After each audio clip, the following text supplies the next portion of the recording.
দারুণ স্বাদের চিকেন ভুনা করব আজকে। আসসালামু আলাইকুম, সবাই কেমন আছেন? তাই চিকেনগুলো আমি বড় বড় পিস করে কেটে নিয়েছি আর কড়াইয়ে তেল গরম করতে দিয়ে দিয়েছি।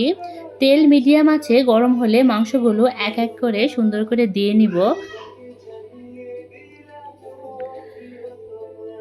খেয়াল রাখতে হবে চুলার আঁচ যেন মিডিয়াম থাকে। মাংসগুলো প্রায় আমার দেওয়া শেষ।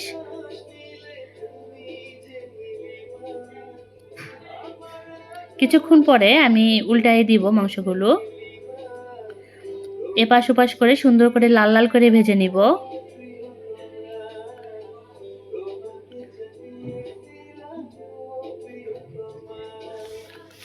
মাংসটা আমার ভাজা হয়েছে, দেখতেই পাচ্ছেন সুন্দর একটা কালার আসছে। এগুলো আমি উঠাই নেব এবার। আর ওই গরম তেলে আমি পেঁয়াজ কেটে রেখেছি, সেগুলো পেঁয়াজ দিয়ে নিব, মরিচ দিব, তেজপাতা ডালচিনি সবই দিব, বাটা মশলা দিব। ভালো করে নাড়াচাড়া করে ধনে গুঁড়া দিব পরিমাণ মতো।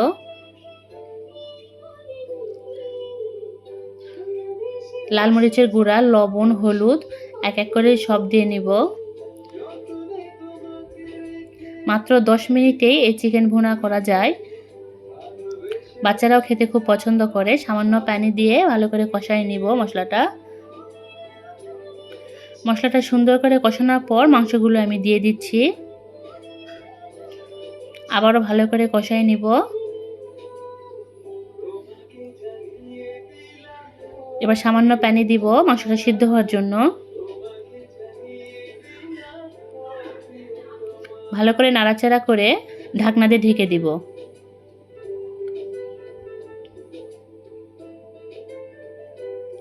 কিছুক্ষণ পরে পানিগুলো মরে গেছে আর মাংসটাও সিদ্ধ হয়ে গেছে। আবারও ভালো করে কষায় নিব। ঝোলটা আমার গাঢ় ঘন হয়ে গেলেই হয়ে যাবে। এই তো প্রায় আমার হয়ে গেছে রান্নাটা। গরম গরম ভাতের সাথে